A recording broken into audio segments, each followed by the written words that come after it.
Please give a warm Georgia Tech welcome to Mr. Steve Voskuil. Very good. Thank you for the introduction. It's a pleasure to be here this afternoon. My first opportunity to come on campus and visit Georgia Tech. Halyard actually has a good relationship with the research and engineering side of Georgia Tech, less so on the business school side. So hopefully this becomes a seed that can germinate and spend more time getting to know each other. But a pleasure to be here. I'm going to talk for about 30 minutes, and I've got 4 things I'm going to talk through. I'm going to give just a little more detail on my background so you can put in context some of the things I'm going to talk about. Second, I'm going to give you an overview of Halyard Health. That was a good introduction. You got the highlights there. I'll tell you a little bit more about that. Then I'm going to tell you what it's like to be a CFO, or at least share one perspective. We'll talk a little bit about what's the day in the life of a CFO, and in particular, of a CFO that's part of a spin, which is a unique experience. And then finally, we're going to pull that together with just a few takeaway thoughts from a career advice and planning standpoint, things I've learned on my own, hopefully can share a little bit with you as well. So to start, this is my home team. This is my family. My wife, Colette's actually here today. And then I've got 3 sons. It actually looks strangely like I photobombed my own family picture, but that is actually my family. And I've got 3 sons. The oldest one is a risk analyst. He's out of college, went to OU, works as a risk analyst in downtown Dallas for Aon, company you may know. The other 2 sons are still in college. One's a junior and one's a freshman. And then I have to be careful how I say the next part, but the younger blonde that's on the screen is actually my oldest son's fiance. And so we have the fortune of having a wedding in the family and finally a daughter appearing on the scene next year.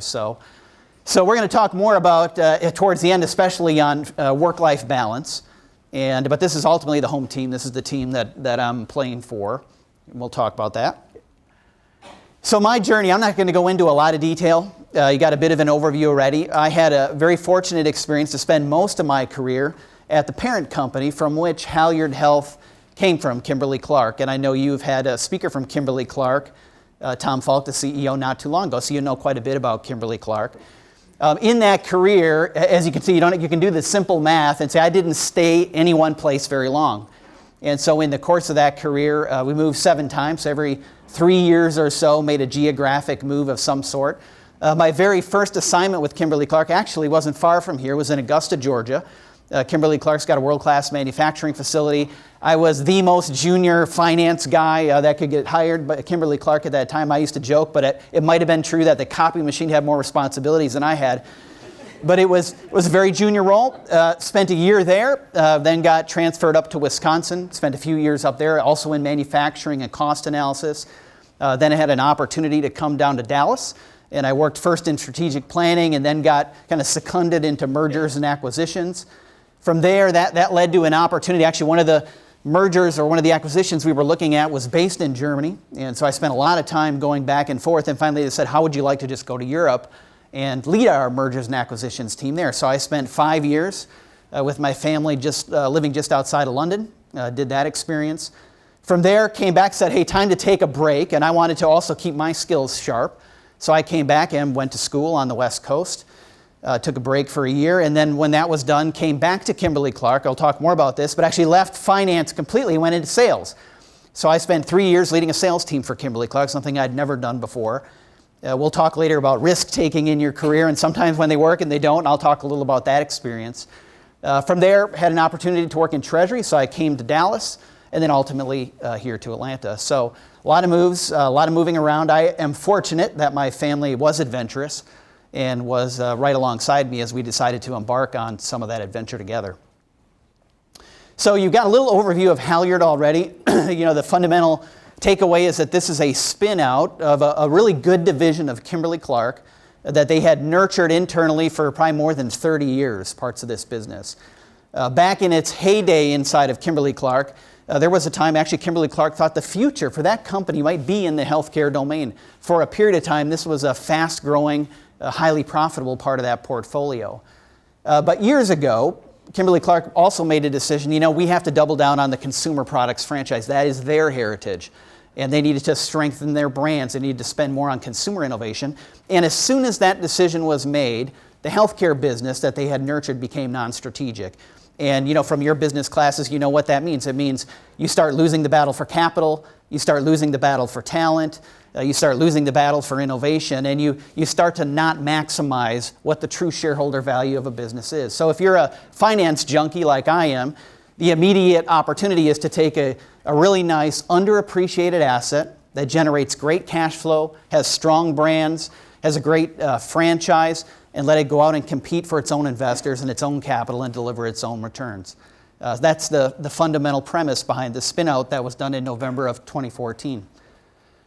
So today, we have a noble mission, and I think every company that talks to you will say they have a noble mission. I'm sure a beer can manufacturer has a noble mission. It's to help you get ready for the debates tonight or whatever you're going to do. But we're in the healthcare space, and we are about helping people, and in particular, helping patients and caregivers. And so we break our mission down into three parts. We want to help prevent infection. We'll talk more about that. Eliminate pain and speed recovery. That's our mission. To accomplish that mission, we have two big parts in our portfolio. The first part is what we call surgical and infection prevention, or we call it S&IP for short. This, if you go to the hospital or you have family members gone to the hospital, you go in to get a procedure done and you see the surgeon, and the surgeon is head to toe covered with a hair bonnet, mask, gown, gloves, footwear. You'll notice that the instrument tray is there wrapped in a blue fabric. You'll see that the table is set with blue fabric. The whole operating room is set. We manufacture all of those products. And I would argue we have the best products in the class for infection prevention. And this is a really important area because, as many of you know, a lot of times you go to the hospital and actually come out sicker than when you went in. Hospital-acquired infections are a very serious risk. And it's a complicated problem. It has to do with ventilation, has to do with hand hygiene, and of course has to do with protective apparel. So we feel this strongly. This is a big part of our legacy, is surgical and infection prevention. Alongside that, we have another business that is medical devices, and it's really four separate businesses inside that.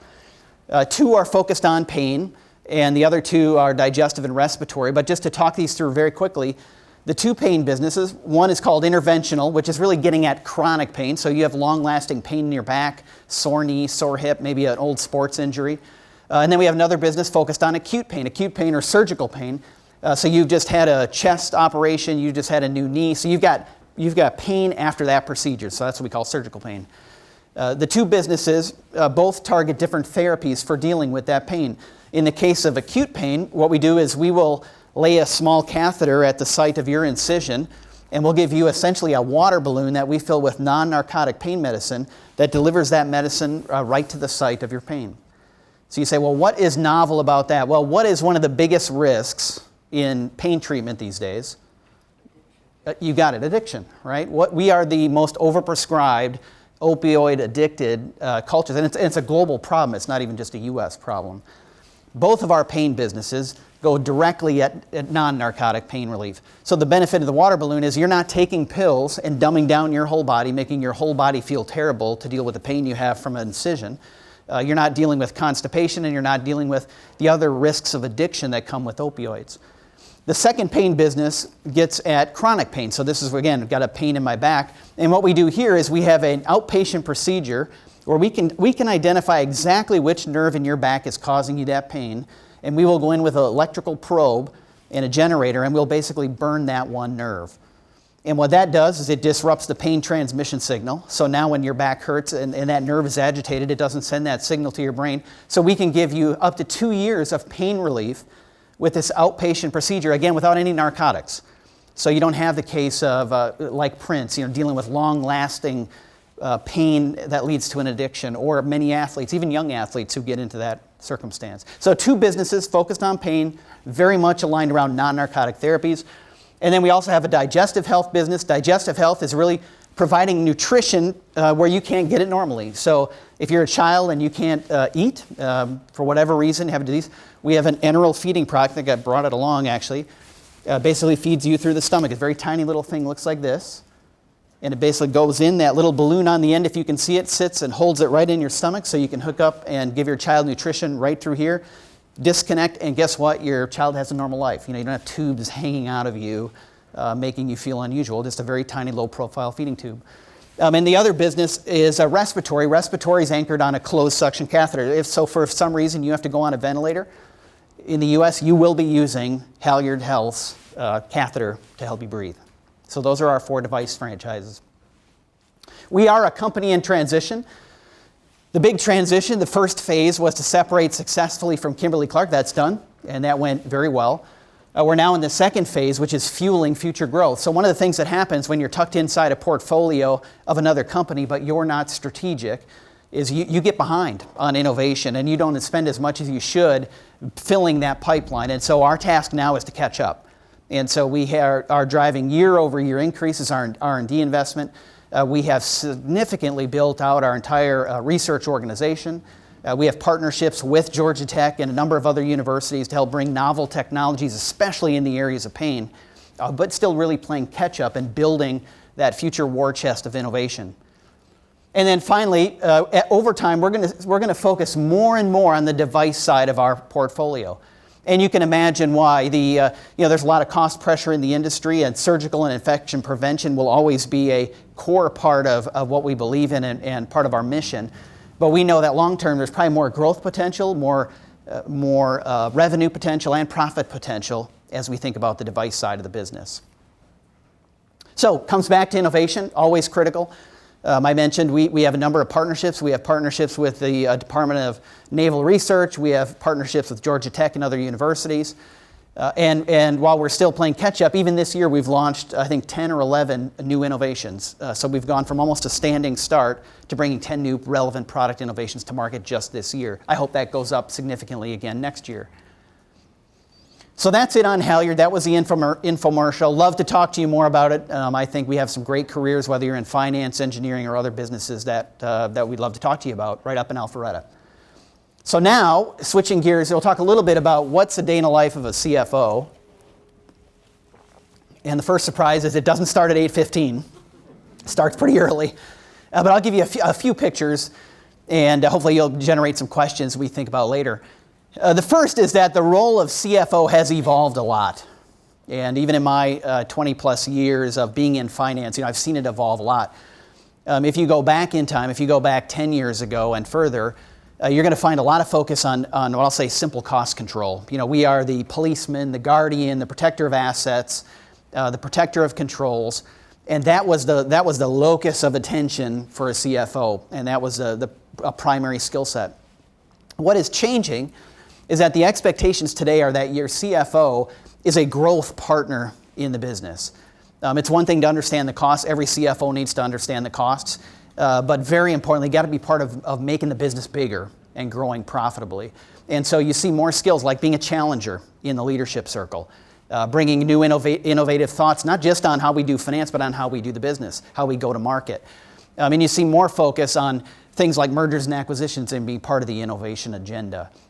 So the CFO of today and the future is going to be one that still protects the assets, still understands costs, has all those core skills, but has moved a lot further beyond the core skills into leadership and business leadership in particular. I use this slide quite often. Credit to Deloitte, actually, who put this together. Deloitte runs a CFO Academy. Once in a while, they do a great job onboarding either new CFOs or people who are hoping to become a CFO. And this is a slide they use that I think does a good job of illustrating, well, I'll say, the everyday focus areas for a CFO.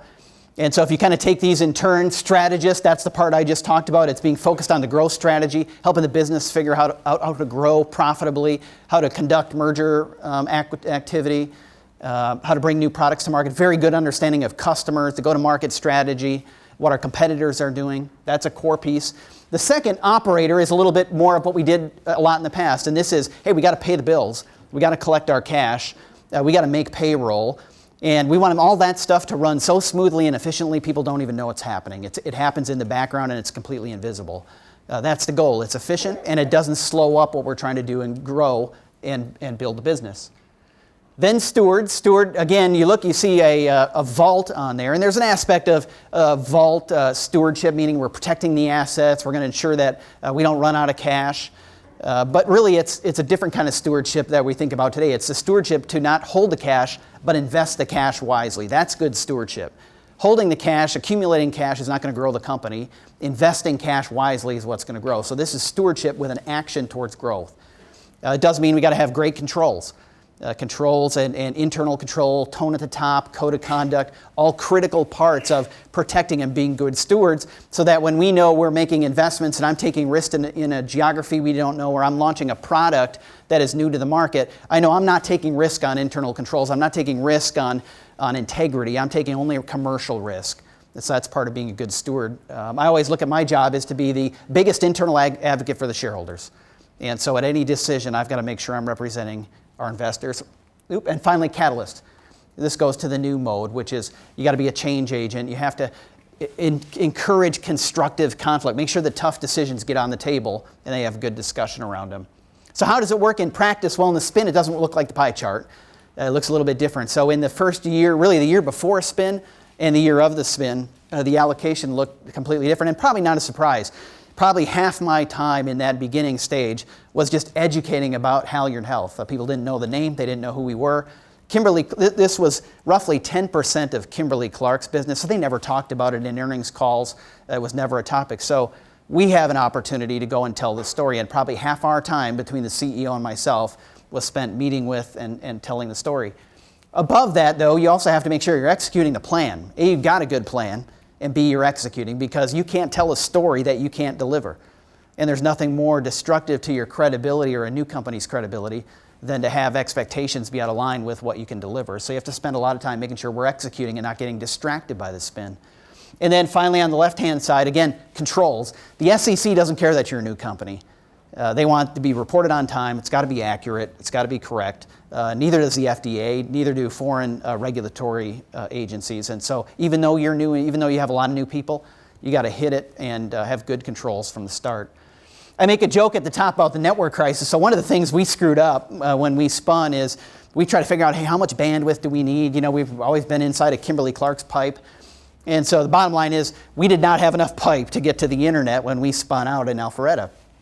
And so we're like, okay, we got to prioritize. We're going to have to throttle some things so that we can make sure the business transactions are getting through. So we made the decision until we could get a new pipe in. Okay, we're going to dial back Pandora. We're going to dial back ESPN. And some of you millennials will probably almost recoil at the thought. And that's what happened internally. So I got so much feedback about, hey, what'd you do to my internet? Where'd my Pandora go? That ended up being I'll say a mini crisis internally, trying to get people, no, we didn't shut off your ESPN, you can check your sports scores, but first we got to make sure we can collect our cash. The big part of the external, of course, is doing a road show when you have a new company. And so really you do, depending on your capital structure, you can do 1, 2, or 3 road shows. In our case, we did 2, one focused on debt investors, one focused on equity investors. And in a very short period of time, probably 4 weeks with a few days in between, kind of at the middle mark, we were on the road, crisscrossing the U.S., crisscrossing New York and probably every major city, telling the story over and over to help gauge interest and gain interest in investing in Halyard. And so we did it so many times. I'll say we could do it in our sleep, and probably did do it in our sleep in reality because we were so tired of it. We could switch off, and I would sometimes give the COOs part of the speech. Someone else would give the CFOs, just because it would keep you fresh and engaged so you didn't get into a rut. But do we have any accounting majors? Anybody accounting specialist? So good, always good to have accounting background. So as we were getting ready, the very first meeting of the whole roadshow was with the debt side. It was at a ballroom at the St. Regis Hotel in New York. I'd never been to the St. Regis, beautiful hotel. And we probably had 100 investors in the room. And this was the first one, so we were all pretty nervous. And it started out by giving a speech. So CEO goes first, talks about the vision and the strategy. I say the easy stuff. Then I get to go next, and I got to talk about carve-out financials and one-time costs, and I say the less sexy stuff. And those are pretty well prepared. We had rehearsed, and it went very smooth. Then you have about a half hour of Q&A. And Q&A is always a live fire exercise. You can practice, but you never know what you're going to get, and we had not done it before. So we sat up front, did our speeches, time for Q&A. First hand goes up, and they call, and it was a young guy in the back. And he said, okay, first question is for Steve. And my heart's like, okay, yep, we got it. And it's about the balance sheet. So I'm like, okay, I was thinking maybe it'd be a P&L question, a cost question. Now we're on the balance sheet. My heart's pounding just a little bit faster. And this one goes back to 2012. The farthest we went back in our carve-outs was 2012. So you're talking 2-3-year-old data now. So now I'm like, okay, we're getting really specific. And he goes, tell me what happened between accrued liabilities on the balance sheet between 2012 and 2011. If you could just break that down for me, that would be helpful. And I was like, you got to be kidding me. We could talk strategy. To this day, that was the most specific question I think I've ever gotten on a roadshow.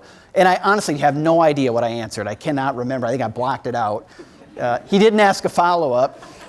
But, just in terms of being prepared and not knowing what to expect. And so it was a good learning experience. Next time I made sure I knew exactly what was in the accrued liabilities change.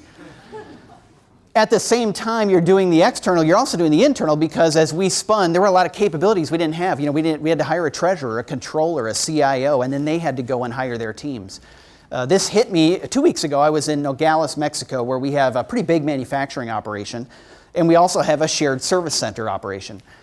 This is half the team. The other is about 100 people in total. We couldn't fit them all on one picture, so this is half the team.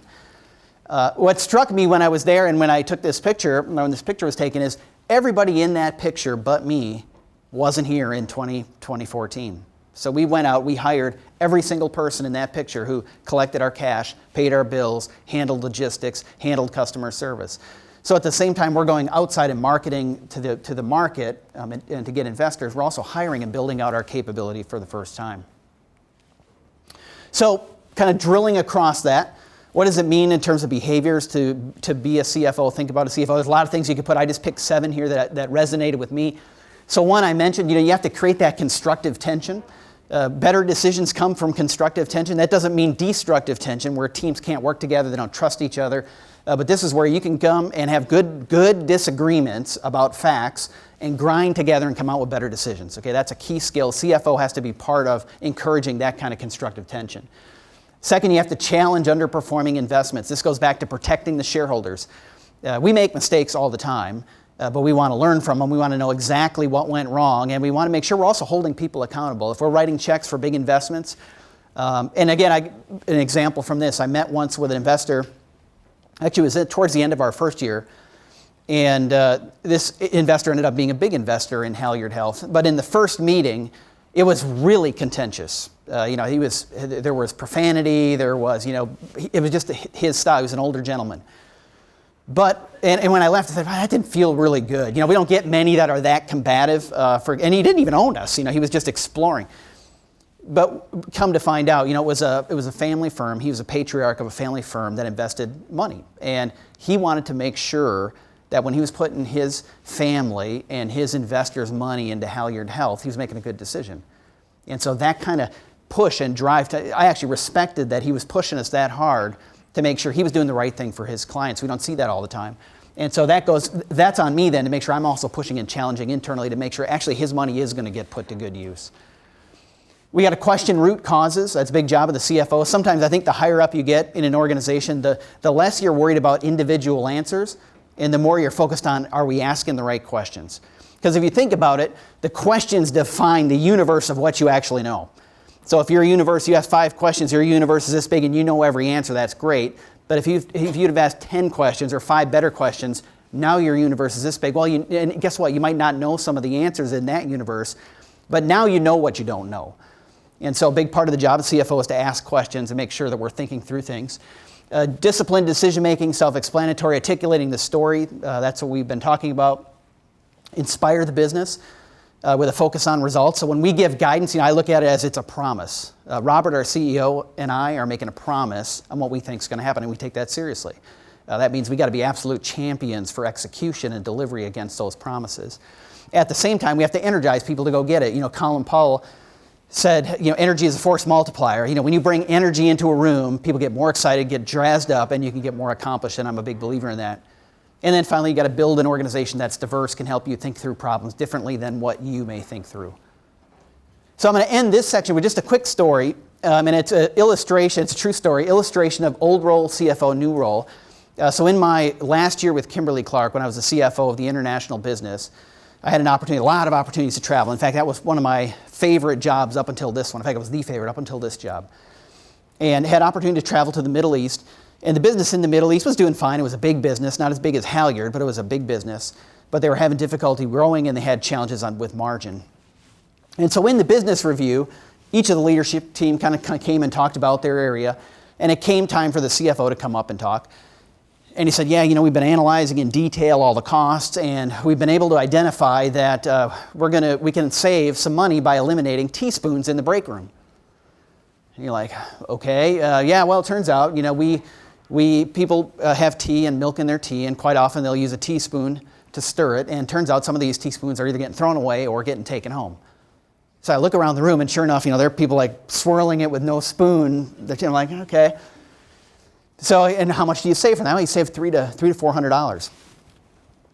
So you step back, and it wasn't the time in that meeting to have this conversation, but I step back afterward and go, okay, now just think through. So in the domain of your time and how you deploy your time, okay, you're slicing this pie into thinner and thinner and thinner slices.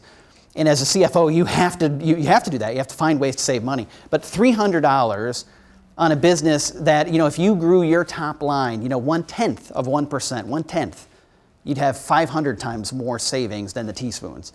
But the mentality is slice, slice, slice. And why is that? Because that's easier. It's actually not that hard to figure out what teaspoons cost and how many teaspoons you use.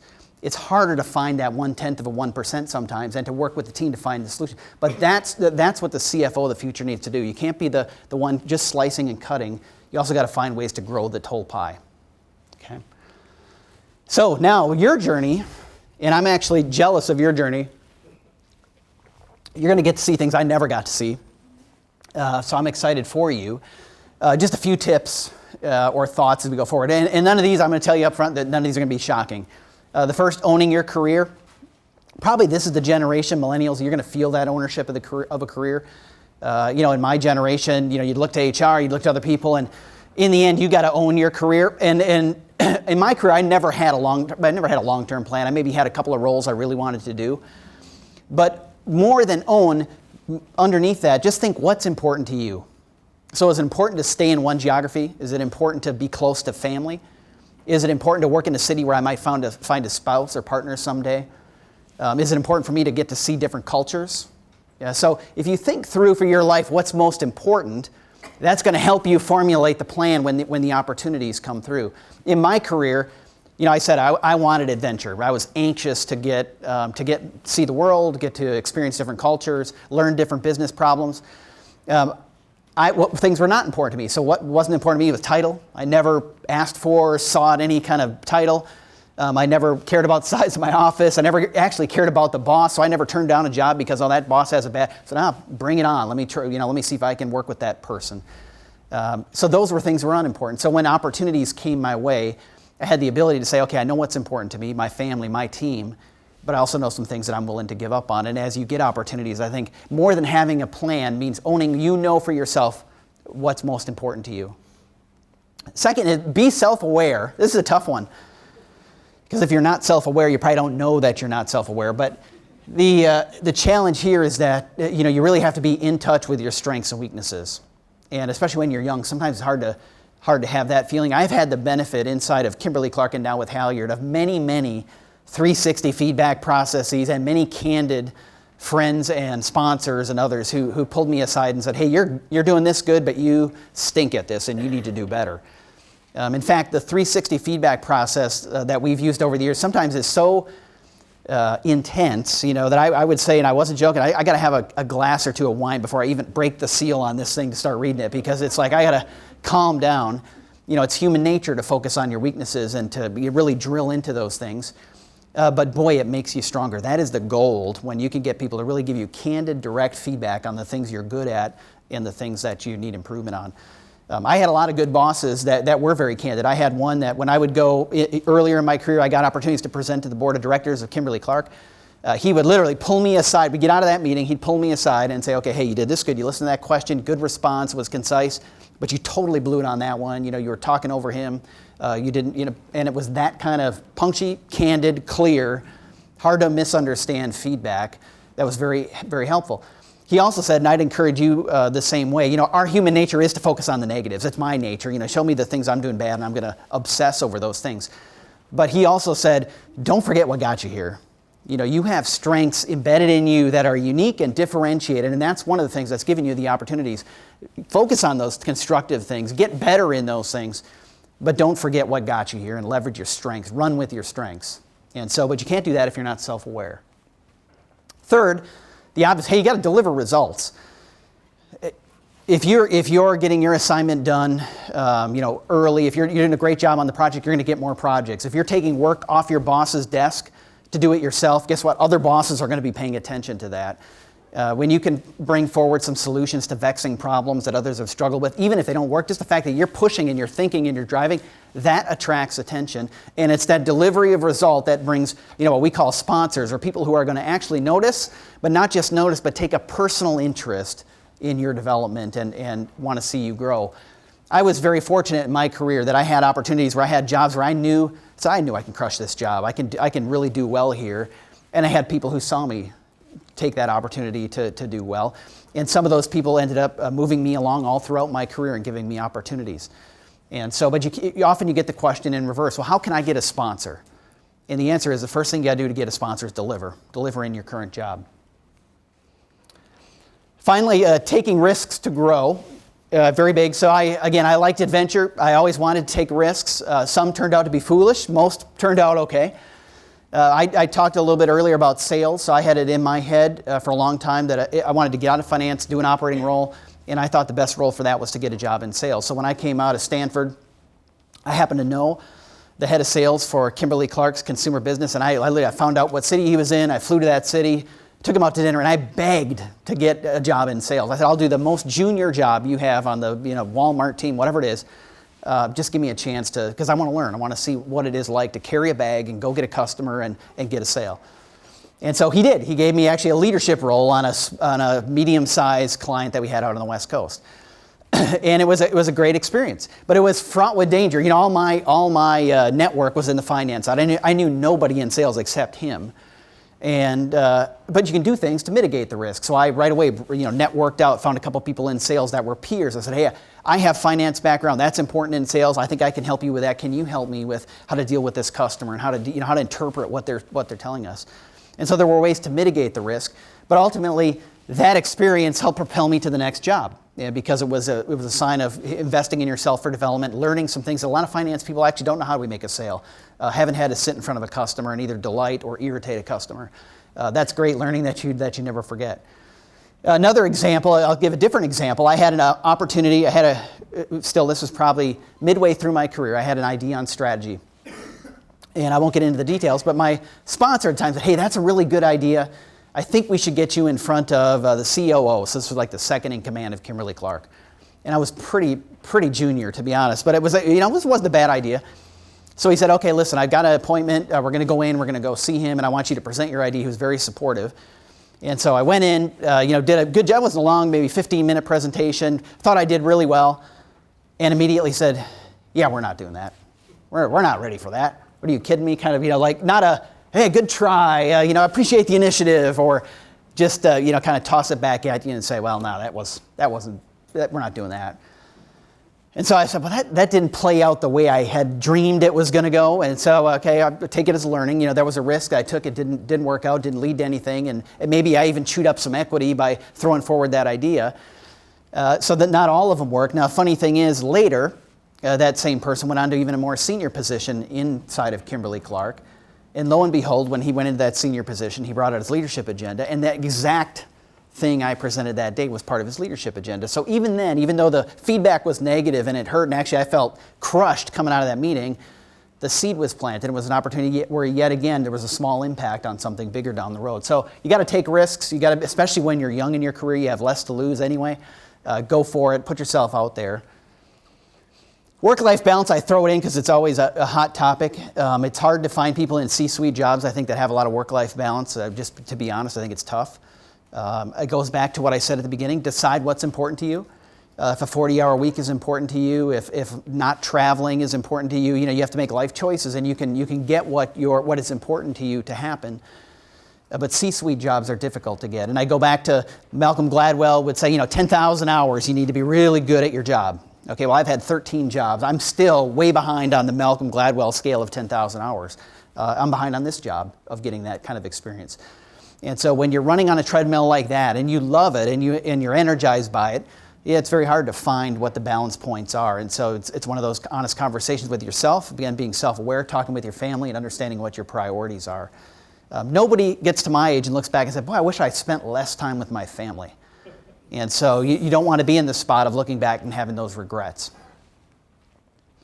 So that's it for the prepared remarks. You got a little bit of an overview of Halyard, a little bit of career advice, and a little bit about being a CFO. I think now we're going to open it up to some Q&A, and we'll have some microphones around, and any topic except accrued liabilities is acceptable.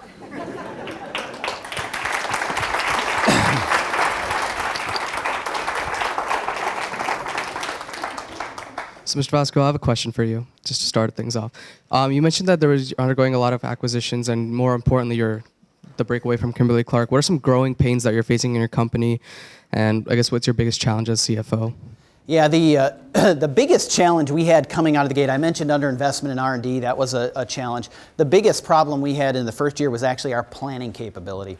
And so inside of Kimberly-Clark, of course, Kimberly-Clark, a fantastic large company, this business, the healthcare business, was so small that there was no mistake in planning that ever broke the waterline for Kimberly-Clark. Kimberly-Clark would never miss an earnings announcement, earnings guidance, because of anything this business did, it was too small.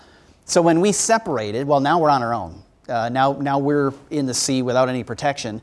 And our planning systems, meaning the ability to forecast sales, to forecast cost, to forecast it across quarters like the market would like to see, our forecasting capability just wasn't up to where it needed to be. And so our first year out was a struggle of trying to say, okay, well, what we learned is we didn't know our business well enough yet, and we had to play catch up in the second year to get that capability in place. That was probably the single biggest coming out challenge and learning. If you had to do it over, you probably would have spent more time up front getting that planning system in place, because your external stakeholders all hang on that planning, and they hang on what you tell them about what you're going to do. And if you yourself can't plan it that well, that's a challenge. So it's a good question. Hi, so my name is Leah. I have a question about, you were talking a lot about transitions in the beginning from different countries, different departments. So what would you say was the biggest change, like cultural, whether it be like society or organizational, that you went through, and how you kind of adapted to get on board with that? Yeah, so about transitions, I should say that I've had a lot of jobs that I had opportunities to do that I always felt ill-prepared for. So I'd have a sponsor or someone would put me in a job and I go, I don't know. Oh, you'll get it, you'll catch on, you'll figure it out. So I had a lot of times in my career that I'd be 3 months in and going, I've just made the biggest mistake of my life. What am I doing here? And so I had a lot of moments where the transition was challenging and you had to learn really fast. I'd say the toughest one, actually going to Europe was fun and challenging, but the most challenging culture is actually going into sales.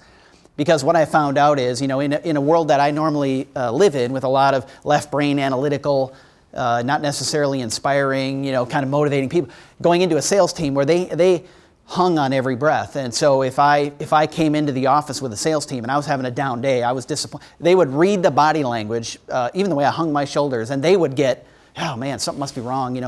Because they are good salespeople are experts at reading people and reading your emotions and reading your body language. And so I very quickly said, hey, I got to actually come with more energy to work. I got to get these guys and gals rallied, energized and rallied up to go get the sales, because that's how they feed. That's how they do their best work.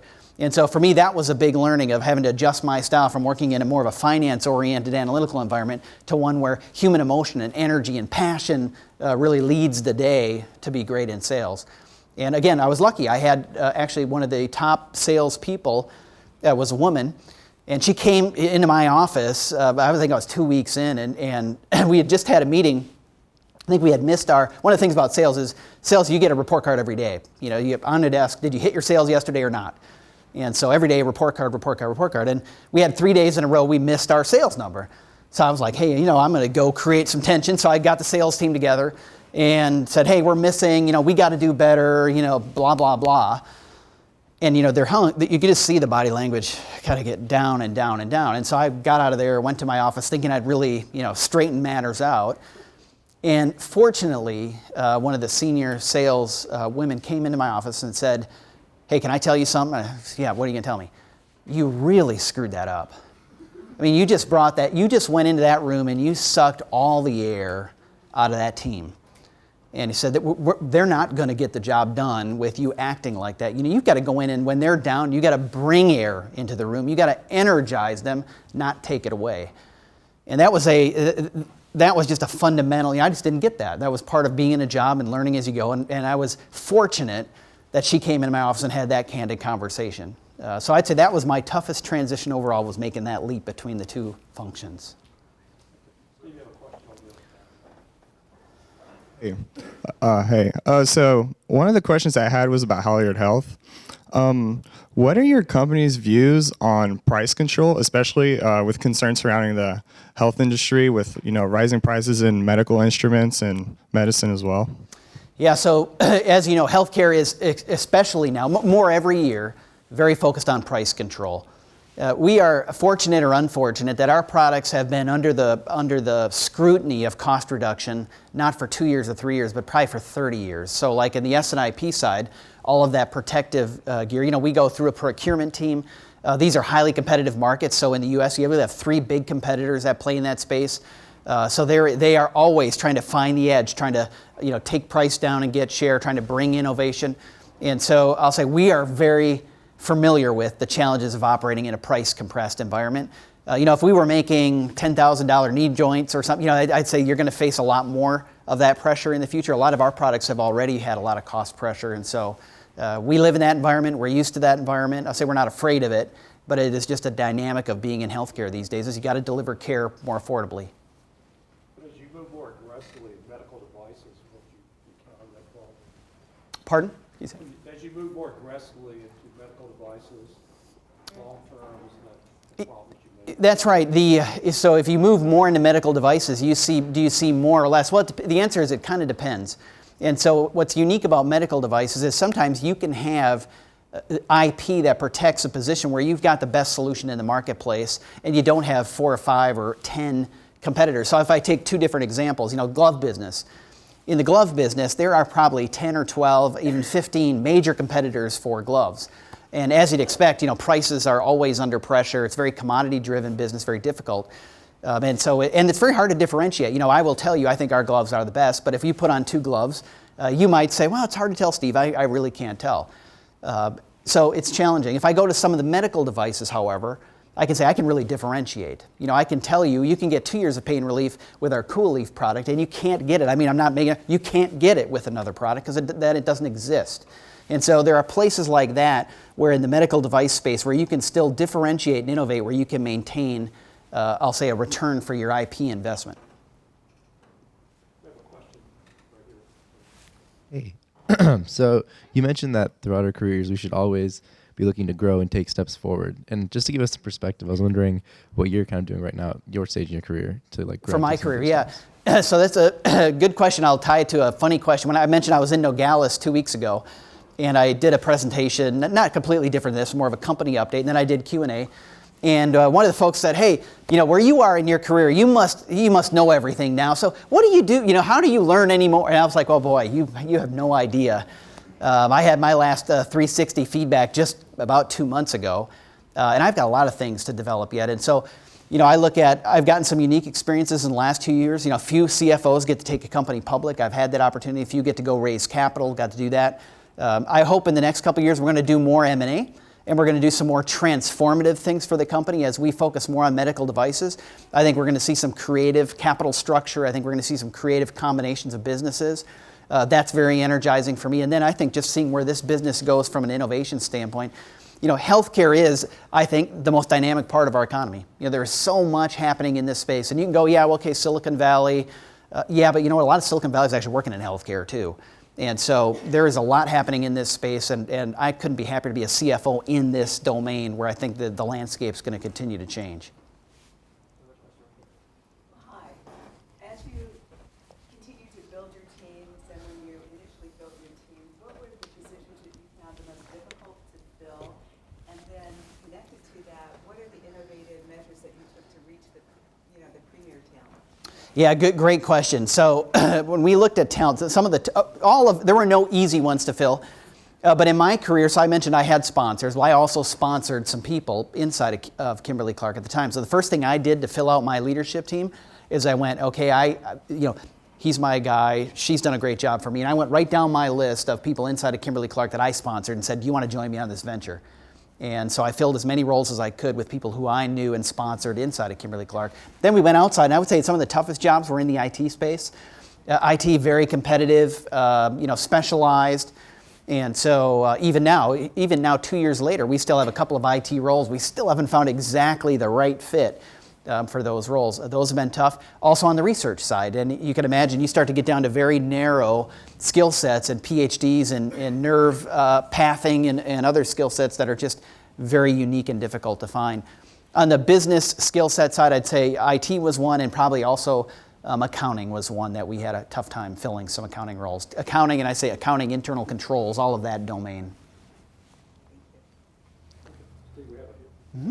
And in going off that question, in regards to self-awareness, what is the most prevalent weakness in young employees entering the workforce today, in your opinion? Yeah, it's hard to generalize the biggest weakness. We were talking a little bit just before about how you can differentiate coming in as a young person, and sometimes the way to differentiate is just to fight against a stereotype. So people may have a stereotype, millennials, they don't want to work as hard. They need lots of work-life balance with a lot of balance and maybe less work. And so there are ways.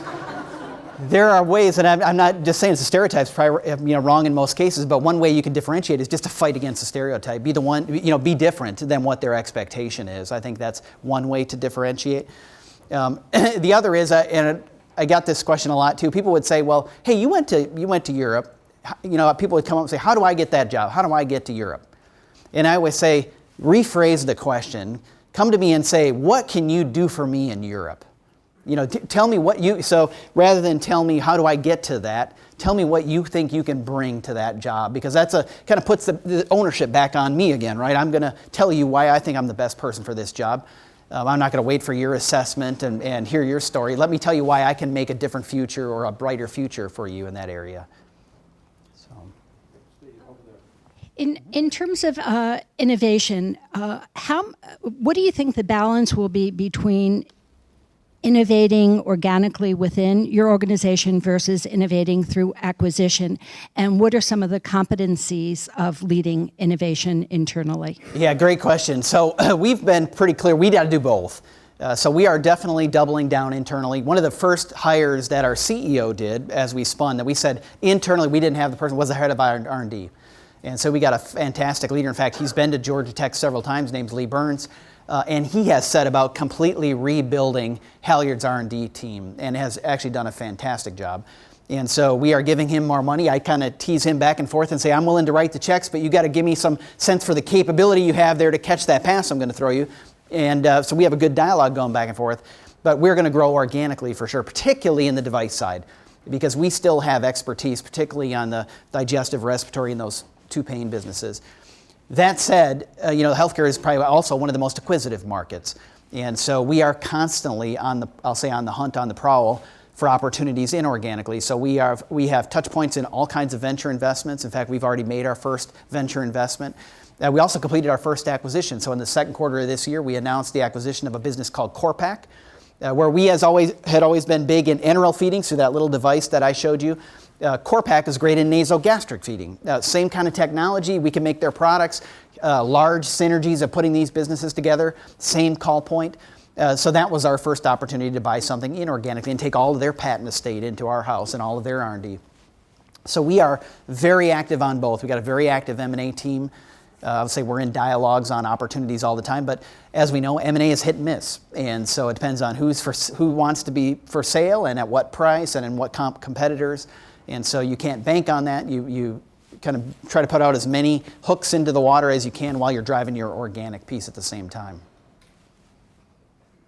Good. When you're trying to raise capital, and suppose there are 10 stakeholders, they are willing to pay you money. How do you, like your first year, second year, how do you prioritize? How do you say that? Because everybody wants to see a return on investment, right? Yep. So how do you say, okay, I'm going to satisfy 5 first or 10 first, or is there because if I'm investing in first year, I want to see mine first. So how do you?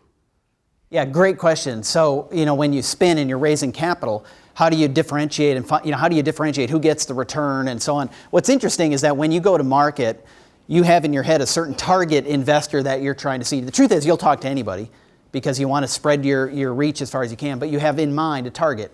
And so, we looked at people who were in healthcare. We looked at people who were in mid-cap healthcare. We looked at people who had been long-term Kimberly-Clark shareholders that we wanted to keep inside the stock as we went forward. But what we found is that over the last few years, that has changed a lot, and it changes as your stock price goes. When you do a spin, there are a lot of people, a lot of investors who buy your stock just to play the transaction. So they actually don't care about your story.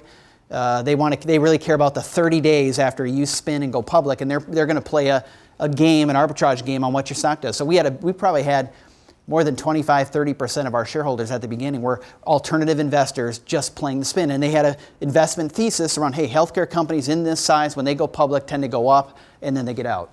So we couldn't control it. That was their interest. We also had some that were longer-term investors. Over time, I'll say we've probably picked up a few more value investors into our mix and a few more growth investors. But you really do try as best you can to target people who are going to be in your stock longer term.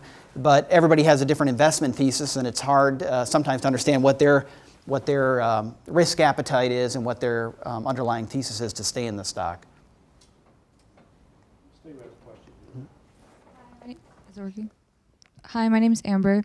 I wanted to ask you if you see Halyard Health expanding in the future from devices and S&IP protection to like healthcare data and medical records. Yeah, another good question. So, we're in devices and S&IP today. The real question was, would you expand into data and other things? We had a conversation just before with a few folks. One of the areas, again, a mega trend in healthcare is putting technology on products. And so we are also going to play in that space. As you can imagine, people want to know, imagine a scenario where you have a elastomeric pump on your side.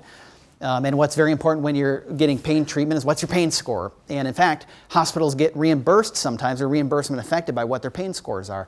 Well, imagine a future where the pump actually tells the doctor, hey, my pain score is this, and they can track your pain score, and they can tell, hey, when we give you this, you got a 90% chance your pain score is going to be 8 or below. So you can start to use that data in a much more rich way. You can do the same on some of the other medical device products. So we are, as part of our organic path, we are moving towards bringing technology to products as well as bringing new products. That is a major trend in healthcare. Steve, I have a question for you. Sure. Our first speaker this semester in the Impact Series was the CEO of McGraw-Hill Education. And like your company, McGraw-Hill Education was spun out of McGraw-Hill, I think around 2012. Similar story. McGraw-Hill Education was considered to be non-strategic, moving McGraw-Hill, somewhat overlooked by the rest of the business. And the workforce was becoming a little down as well. So they spun it out, they brought in a new CEO. And what he said was that one of the first things they did in that business was they sat down and they tried to determine what was going to be their purpose going forward, what their aspirations were, what their mission would be, their core values, what type of culture they wanted this new organization to have. And I was just wondering if you went through a similar type of exercise with your business, or did you just basically adopt the Kimberly-Clark way of doing it? Yeah, great question. So we did a very similar exercise. We actually early on went off-site. Once we had the basic outline of the leadership team put together, and I say not just the immediate CEO deputies, but a couple rings, concentric rings out from that. We took that whole group off-site and spent time thinking about, hey, what is important to us? What from Kimberly-Clark, fantastic company, great heritage, great values.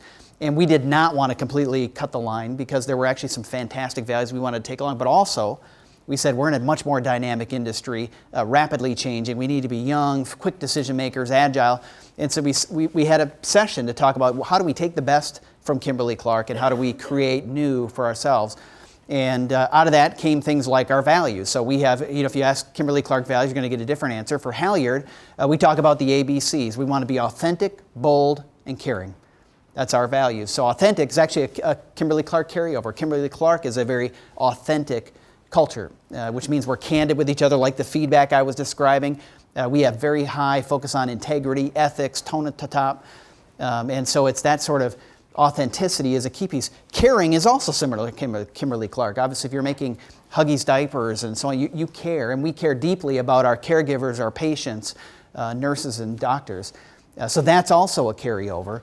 Bold was a new piece, and we said in this industry you got to be bold. You can't be. You're going to move faster in the healthcare space than you probably need to move in the consumer product space, and so that was the new coming in.